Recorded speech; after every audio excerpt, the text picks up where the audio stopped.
Edmund Burke speaks on Conciliation with America. America, gentlemen say, is a noble object.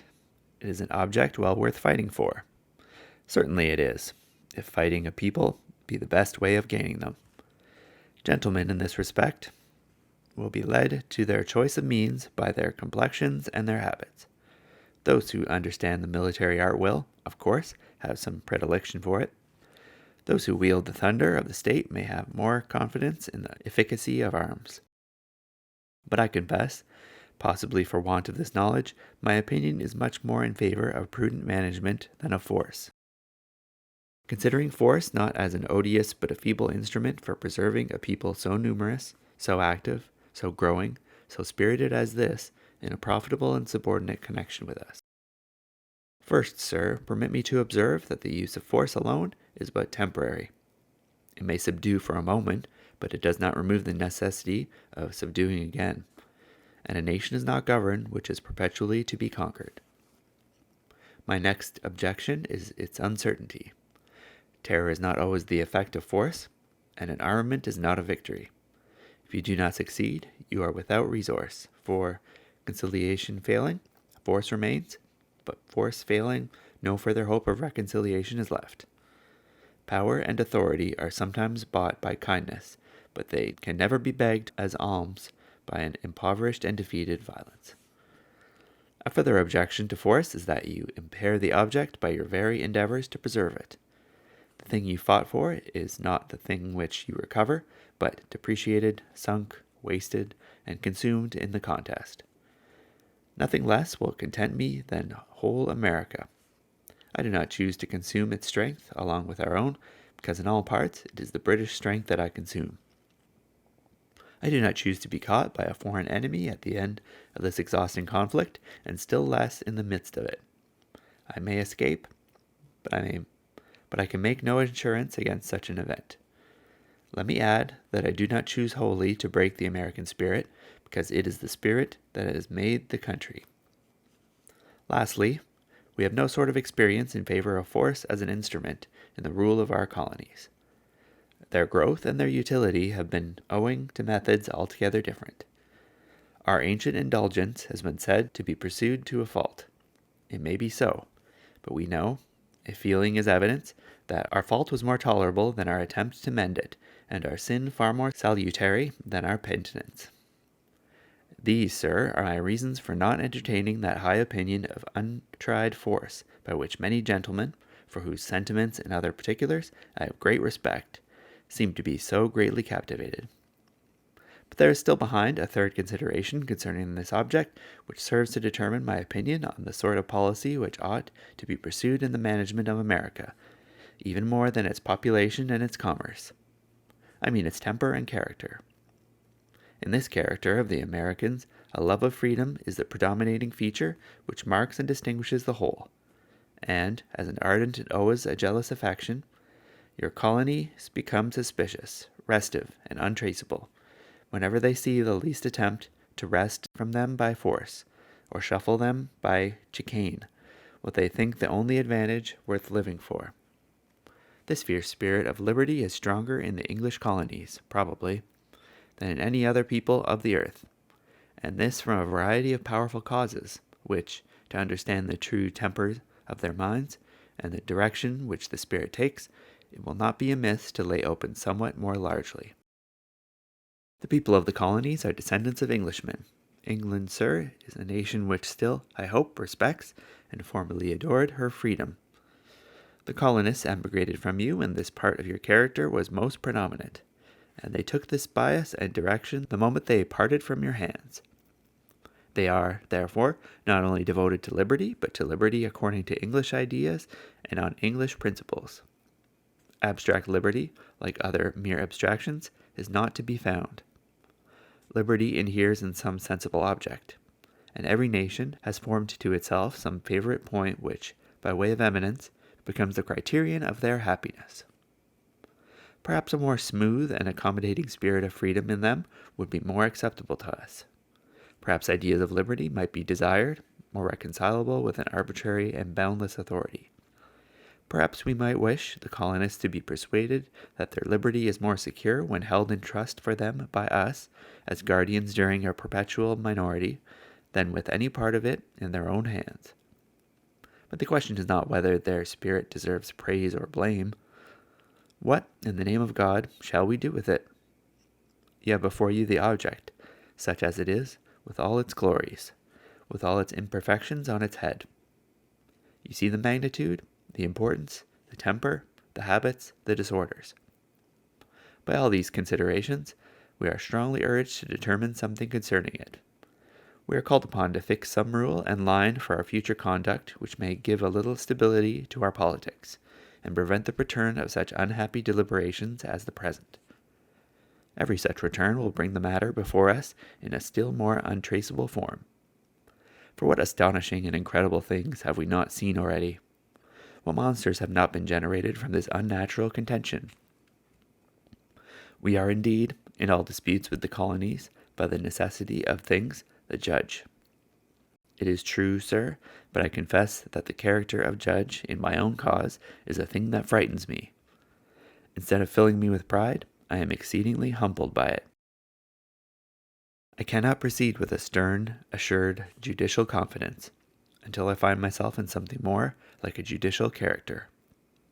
Sir, these considerations have great weight with me, when I find things so circumstanced that I see the same party at once a civil litigant against me in point of right and a culprit before me, while I sit as criminal judge on acts of his whose moral quality is to be decided on upon the merits of that very litigation. Men are every now and then put, by the complexity of human affairs, into strange situations, but justice is the same, let the judge be in what situation he will. In this situation, let us seriously and coolly ponder, what is it we have got by all our menaces, which have been many and ferocious?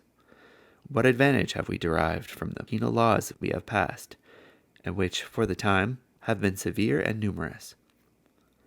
What advances have we made toward our object by the sending of a force which, by land and sea, is no contemptible strength? Has the disorder abated? Nothing less. When I see things in this situation, after such confident hopes, bold promises, and active exertions, I cannot, for my life, avoid a suspicion that the plan itself is not correctly right. If, then, the removal of the causes of this spirit of American liberty be, for the greater part, or rather entirely, impracticable, if the ideas of criminal process be inapplicable, or, if applicable, are in the highest degree inexpedient, what way it remains? No way is open but the third and last, to comply with the American spirit as necessary, or, if you please, to submit it as a necessary evil. If we adopt this mode, if we mean to conciliate and concede, let us see of what nature the concessions ought to be.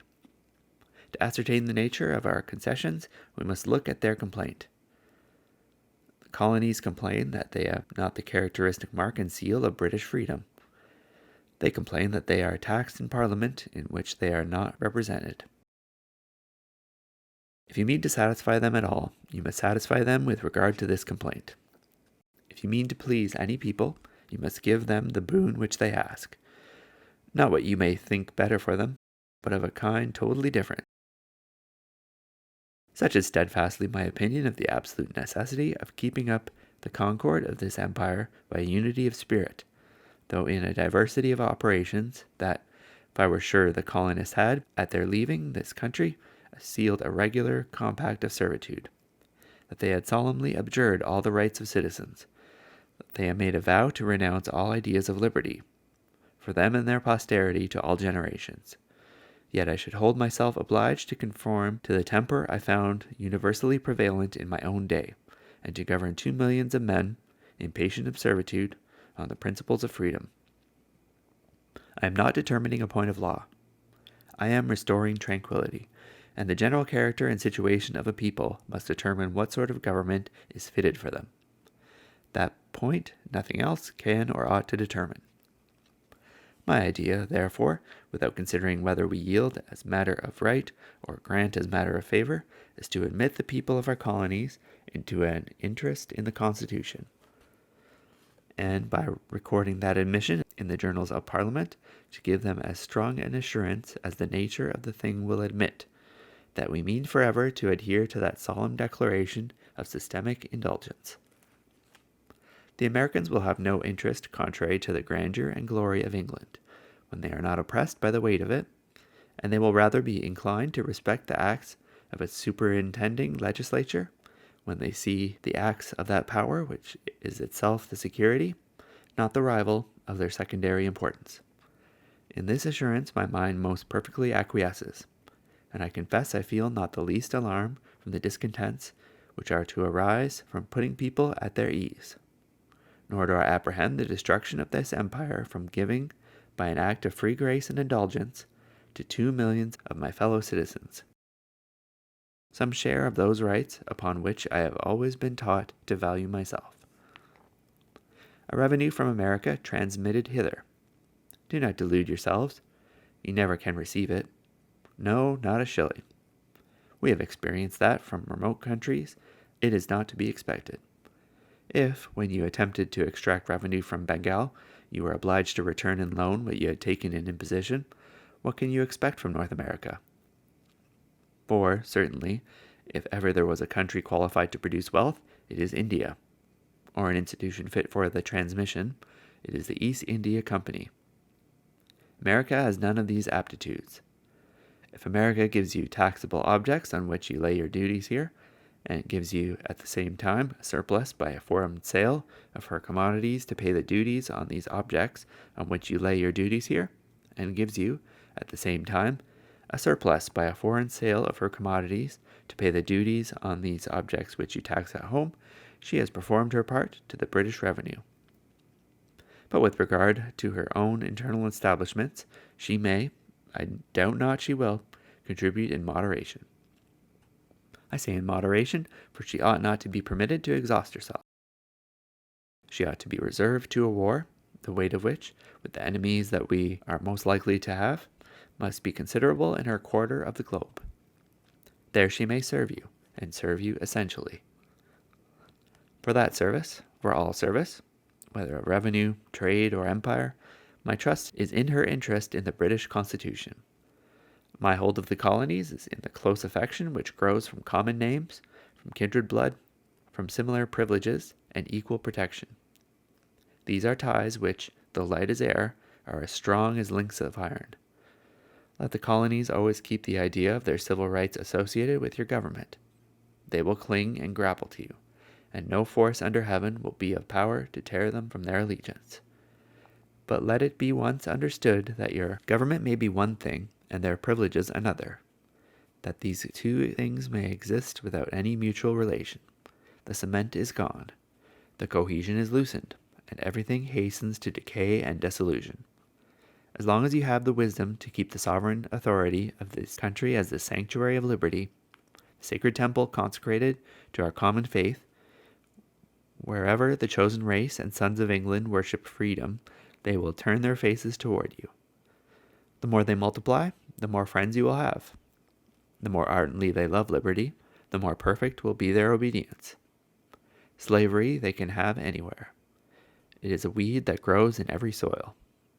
They may have it from Spain, they may have it from Prussia, but until you become lost to all feeling of your true interest and your natural dignity, freedom they can have from none but you. This is the commodity of price, of which you have the monopoly. This is the true act of navigation, which binds to you the commerce of the colonies, and through them secures to you the wealth of the world. Deny them this participation of freedom, and you break that sole bond which originally made, and must still preserve, the unity of the empire. Do not entertain so weak an imagination as that your registers and your bonds, your affidavits and your sufferances, your cockets and your clearances, are what form the great securities of your commerce. Do not dream that your letters of office and your instructions and your suspending clauses are the things that hold together the great contexture of this mysterious whole. These things do not make your government. Dead instruments, passive tools as they are, is the spirit of the English communion that gives all their life and efficacy to them. It is the spirit of the English Constitution which, infused through the mighty mass, pervades, feeds, unites, invigorates, vivates every part of the empire, even down to the minutest member.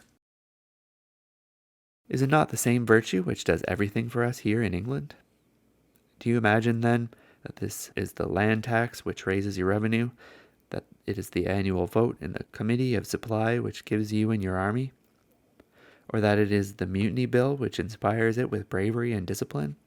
No, surely no. It is the love of the people.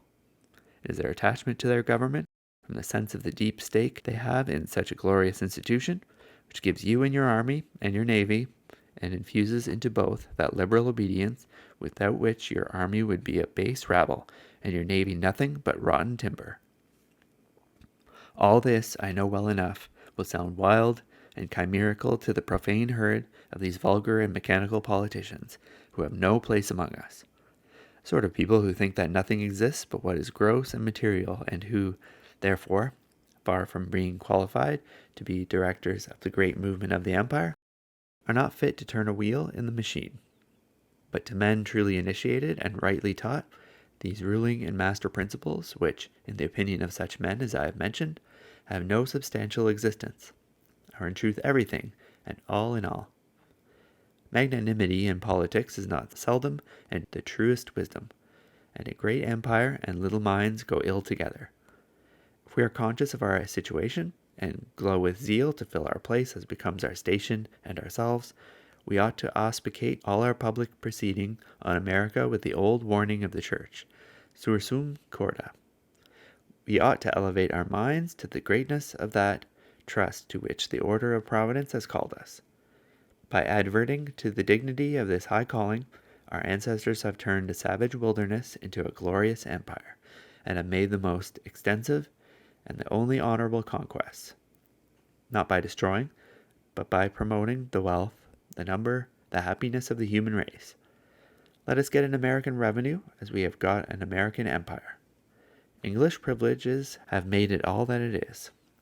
English privileges alone will make it all it can be.